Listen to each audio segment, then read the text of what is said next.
नमस्कार श्रोताओं, ये पॉडकास्ट हम जयपुर से प्रसारित कर रहे हैं। हमारे स्टूडियो की घड़ी में इस समय रात के 8:25 हुए हैं। हम कृष्णा सोबती का प्रसिद्ध उपन्यास मित्रों मरजानी इसके अंक प्रसारित कर रहे हैं। आज ये दूसरा अंक है। पिछले अंक में आपने सुना कि किस तरह से गुरुदास और धनवंती के परिवार में उसके मझले बेटे और बहू के बीच में विवाद हुआ था। मझले बेटे और उसकी बहू मित्रों में अच्छा खासा विवाद हुआ और उसके बाद मित्रों अपनी जिठानी के पास रात भर सोई रही। सुबह वह उठ कर के जैसे ही जाने लगी तो जिठानी ने कहा कि छोटी वाली कपड़ों से आई हुई है। तो उसने उस पे टोंट कसा कि ये रोज नाटक करती है और इस प्रकार से ये बात आगे बढ़ती है। तो आइए आज के अंक में हम वहीं से शुरू करते हैं जहां हमने पिछले अंक में इसे छोड़ा था। लाडो को क्या दिन चढ़े हैं, फलावंती का तन ठीक रहे तो बहन मेरी वह पापड़गिरों की लड़की कैसी, मुटियार तो पक्की, ऐसे ऐसे पापड़ बेल ले कि मर्द को पता न पाने दे कब कपड़ों से होती है। सुहाग का जी तो हुआ खुलकर हंस ले, पर गंभीर बनी रही। पुचकार कर कहा, उठ मेरी बहना, जल्दी नहा धो आ। मित्रों ऐसे उत्साह से उठी कि 16वां लगा हो। आंगन में घरवाले को देखा तो और भी इतराई, मैं अभी मरी नहीं हूँ चंजी, जिंदा हूँ। जवाब में सरदारी ने कसे कसाए तेवर दिखा दिए तो लापरवाही से बाँ हिला, मुंह चिढ़ा कहा, मेरी भी बोलेगी भला, और नहान घर में जा घुसी। नहा धो आई तो जिठानी चौके में बैठी पराठे सेकती थी। सास रानी लड़कों के संग बापू के कमरे में बैठी कोई खिचड़ी पकाती थी। उमंग में चलती डोलती मित्रों फूलवंती के कमरे में आई तो देवरानी की बेहोशी टूट चुकी थी। पास बैठा देवर गुलजारी लाल फूला के हाथों की तालियां झसता था। मंझली दिल में हंसी, ऊपर से देवरानी को चुमकार कर कहा, हाय हाय फूलवंती, इस कच्ची उम्र तू कैसे कैसे रोग लगा बैठी। ये बेहोशी नाश होनी तो देह का सारा रक्त चूस लेती है। फूला ने उल्हाने से गुलजारी की ओर देखा और निढाल सी बाह फैला कहा, बहन कोई सुने भी, कह कह हार गई। मुझ में हिम्मत आंगस नहीं, पर घर वाले तो समझें मैं मचल मार लेती हूँ। कैसे बताऊं कि मेरी जान को धड़की का रोग लगा है। धड़की? क्या कहती हो देवरानी, ये तो नामुराद राज रोग है।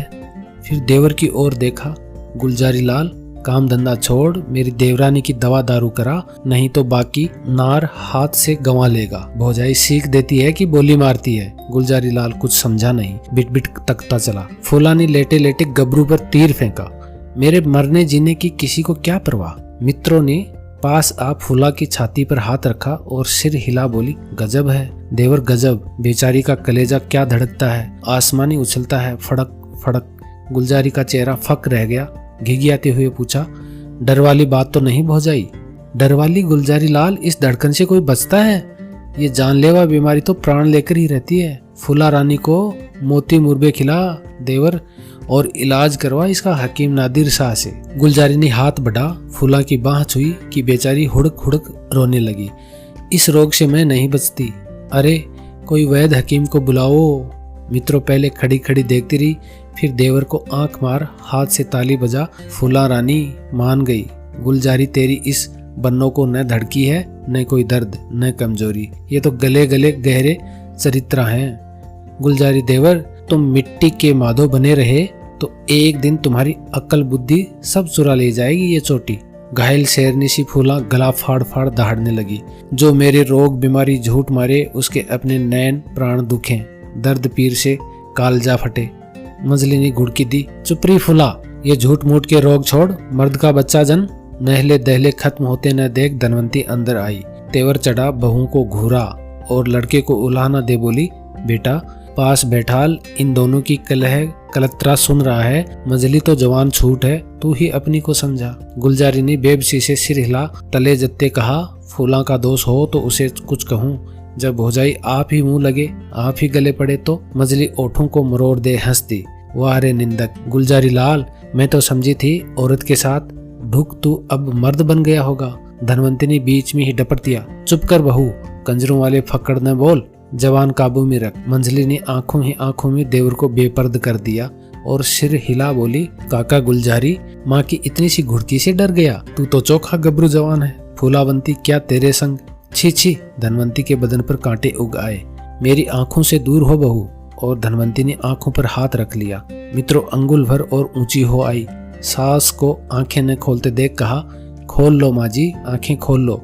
घुड़की सुन क्या मैं यहाँ से टल जाऊंगी? धनवंती ने फूला की ओर मुंह फेरा। फूलवंती जी कुछ ठिकाने हुआ? कुछ खाया पिया?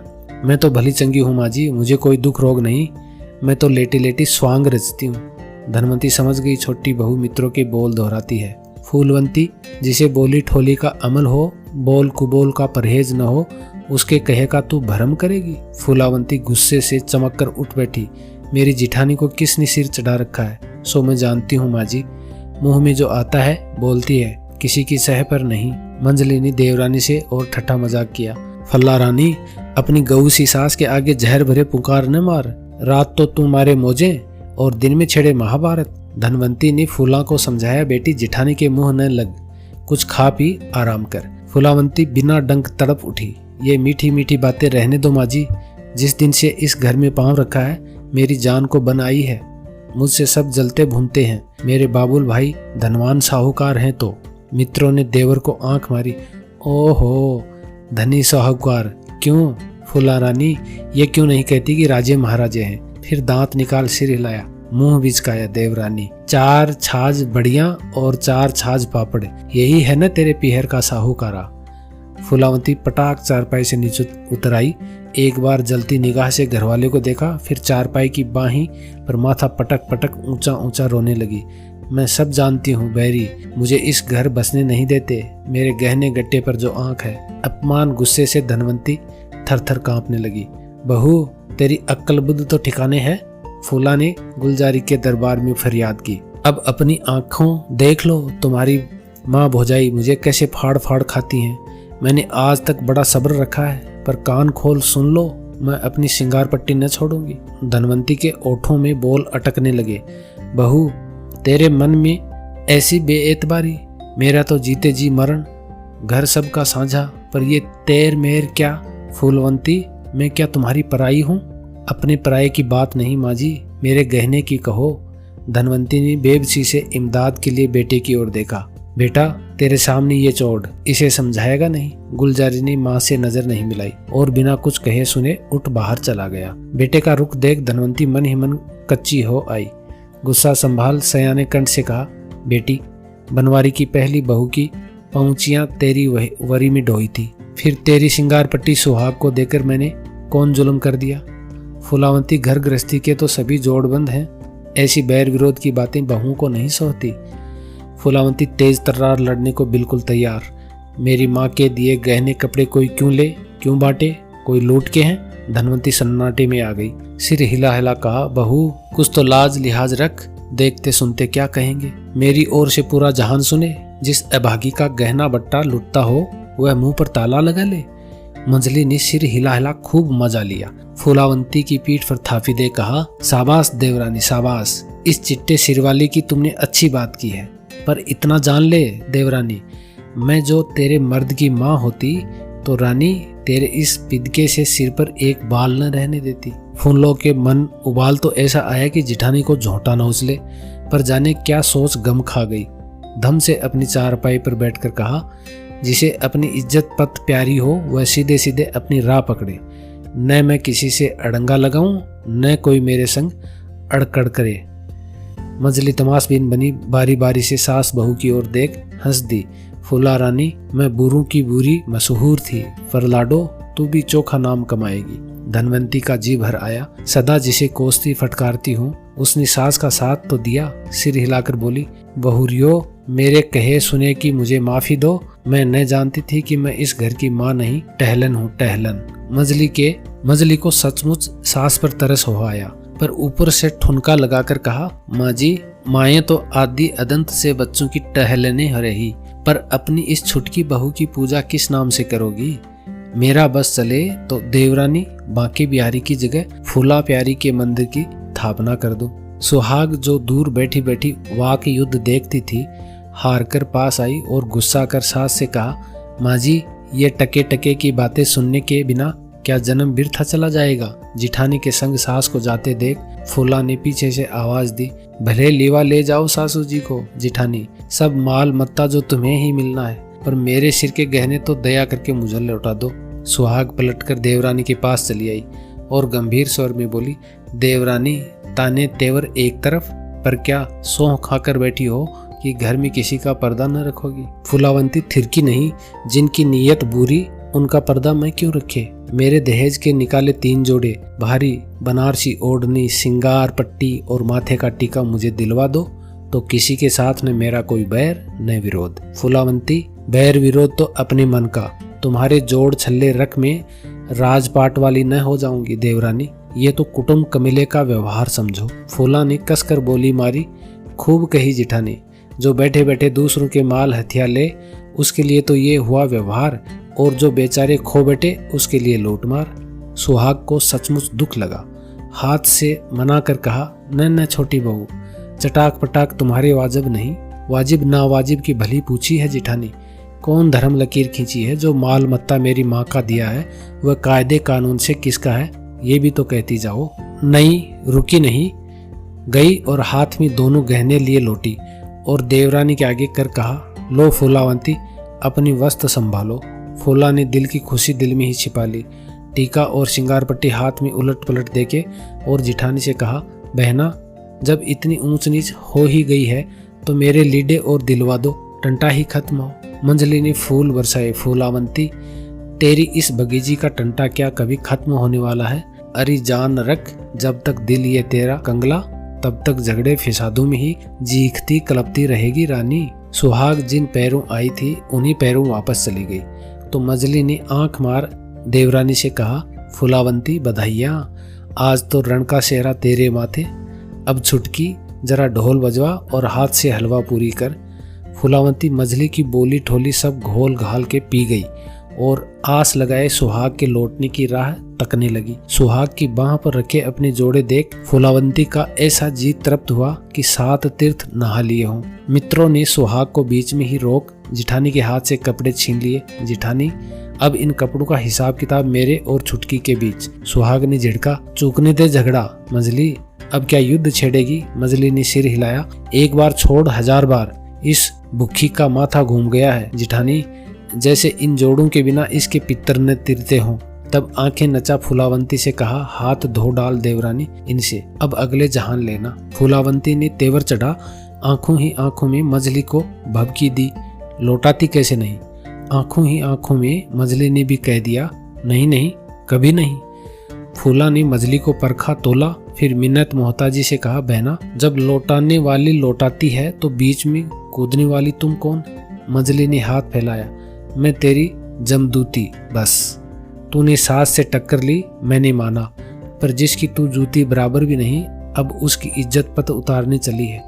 अरे चुपचाप ये गहने अंदर डाल ले, नहीं तो उनसे भी जाएगी। फूलावंती जवाब में कुछ कहने जाती थी कि जिठानी की टंकार सुन थिर हो गई और चुपचाप सिंगार पट्टी और टीका ओढ़ने के छोर बांध खटिया पर जा बैठी। मंजली ने कपड़े जिठानी की झोली में डाल दिए। तुम्हें सौह गुरुओं की जिठानी, जो तुम फूला को लौटाओ, इस नामुराद से तो किसी कंगले को दे डालना। लड़ाई झगड़े से सुर्खरू हो मंजली अपने कमरे में आई तो सरदारी लाल का उघड़ा पड़ा बिस्तर देख देर तक दो चित्ती सी खड़ी खड़ी दलीलें करती रही। दुखती हड्डियों पर 2-4 बार हाथ फेरा दाबा, फिर पड़ छत्ती पर रखे आईने में अपना मुखड़ा देख हंस पड़ी। मेरा ये बेअक्ल मर्द जना यही नहीं जानता कि मुझसी दरियाई नार किस घर से काबू आती है। मैं निगोड़ी बंद ठन के बैठती हूँ तो गबरू सौदा सुल्फ लेने उठ जाता है। अरे जिसने नार मुटियार को सधाने की पढ़ाई नहीं पढ़ी, वह इस बालों की बलूगड़ी को क्या सधाएगा। दरवाजे पर आ सुहाग ने आवाज दी, मित्रों बहन, तनिक चौकस हो, तुम्हें बापू ने बुलाया है। मंजली क्षण भर को कुछ सोचती सी जिठानी को देखती रही, फिर अपने आपे में आ गई। भले बुलाए बापू भी, मैं क्या किसी से डरती हूँ। फिर ठुड्डी पर उंगली रख ठिठोली की, बड़ा भला लोग है ससुर हमारा। ये तो कहो जिठानी, आज उस कचहरी मेरी हाजिरी क्यों? सुहाग ने देवरानी से आंख नहीं मिलाई। बहना, तेरे जेठ ससुर जबर गुस्से में हैं, कुछ पूछताछ करें तो सहज ही सुन लेना देवरानी। जेठ के नाम से मित्रों खिलखिलाई, आंखें नचा टोहका दे सुहाग से कहा, जेठानी तुम्हारे हिये में बसा है वह राजा, नहीं तो उसका जोर जबर तेवर त्योरियां सब देख लेती। सुहाग ने आजीजी से कहा, भगवान के लिए वहाँ अवा तवा न बकना मजली, बड़े सयाने जो कहेंगे सुन लेना। मित्रों ने सिर हिलाया। हुआ जेठानी हुआ, मेरे जेठ को दूसरी जगह ब्याही हो तो क्या इसी से मेरी माँ बन मुझे सीख देती जाओगी? खड़े हो। फिर से दर्पण में चेहरा देखा और सुहाग को गलबा ही देख कहा, चल मेरे जेठ की टेरन, अब हो जाए पेशी अपने बुढ़ऊ ससुर के दरबार। दोनों देवरानी जिठानी ससुर के कमरे में आई तो धनवंती दोनों बेटों समेत धनी के कमरे में विराजमान थी। सुहाग सास से ढुक बैठी हो तो ओठों ही ओठों में मुस्कुरा मित्रों ठसक से घरवाले के पास जा बैठी। धनवंती ने बारी बारी सबकी ओर ताका और बात हिलाने की कहा, मित्र रानी माथे का कपड़ा तनिक नीचा कर ले बेटी, तेरे ससुर जेठ बैठे हैं। मंजली ने नई ब्याही कैसे नखरे से ओढ़नी माथे के नीचे कर ली और घूंघट की आंख बना इतराती सी चहकने लगी। गुरुदास कुछ कहने की कोशिश में रहकर खंखारने लगे, जैसे गले में कुछ अटका हो।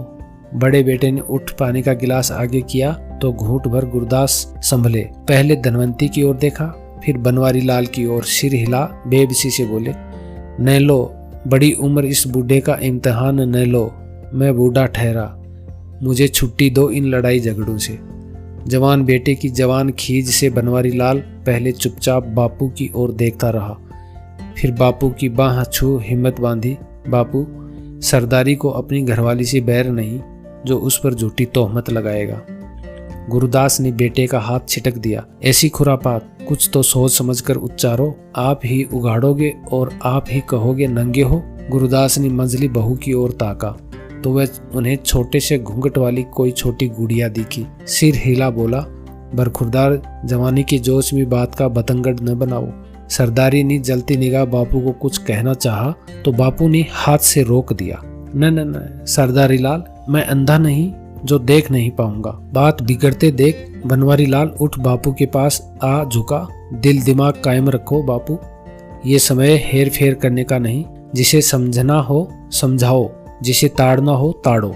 गुरुदास बेटे की झिड़की से हाँफने लगे और हाँफते हाँफते लेट गए। धनवंती के मन बड़ा अरमान लगा, जो घर का माथा है वही घर की इज्जत पत रखने को न कहेगा तो दूसरा भला कौन इसे सिर पर उठाए उठाए फिरेगा। धनवंती सयाने गले समझाकर बोली, बेटा तुम्हारे बाप का जी राजी नहीं, इनके कहे का भरम न करना। बनवारी लाल, तू भाइयों में सबसे बड़ा है, तू ही पूछ ले अपने भाई भौजाई से। सरदारी का कहा सुना याद कर बनवारी की नजर नीची हो गई। पूछताछ करने को मन ही मन कई मुहावरे दोहराए, फिर भारी रोबेली आवाज में कहा, सरदारी की बहू, मालिक को हाजिर नाजर जान के कह दो कि जो तुम्हारे घरवाले ने देखा सुना है वह झूठ है। मित्रों घूंघट में से देख देख इतराती रही। बनवारी लाल ने फिर झूठ सच का निस्तारा करने को भाई से पूछा, सरदारी लाल, ये तेरी ब्याही परनाई है, तुम ही जी पर हाथ रख कह दो कि ये सब झूठ है। सरदारी लाल ने सिर झुका लिया। जीते जी कौन भड़वा कहेगा कि बहुरी उसकी नाक तले चार भांडों में मुंह मारती है।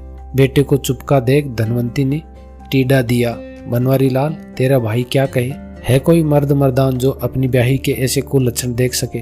बनवारी लाल ने आवाज में टंकार भर इस बार मजली बहू से पूछा, समित्रावंती, सरदारी लाल जिसे सच करके कहता है तुम अपने मुंह से कह दो कि वह झूठ है। मित्रों ने छनकार करती बाह से घूंघट माथे के ऊपर सरकार लिया।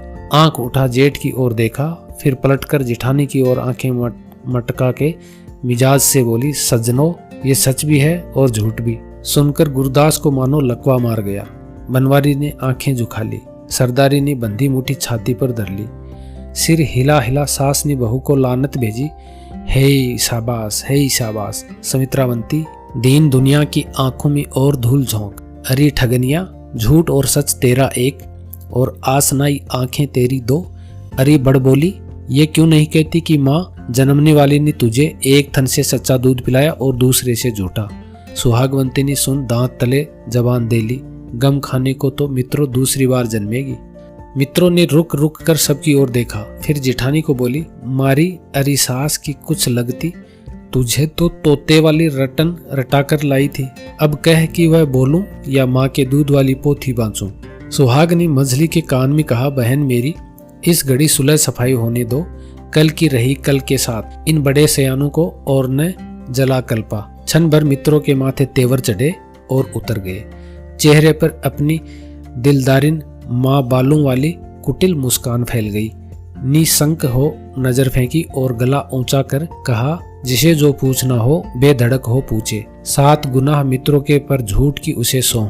बनवारी ने एक और छोड़ी, जो सच भी है और झूठ भी। सरदारी की बहू कचहरी के मुकदमे वाली, ये तेरी कैसी मिसाल। सरदारी की बहू को मुंह मांगी मुराद मिल गई। कटोरी सी 2 आंखें नचाकर कहा, सोने सी अपनी देह झुर झुर कर जला, या गुलजारी देवर की घरवाली की न्याय सुई सिलाई के पीछे जान खपा लूं।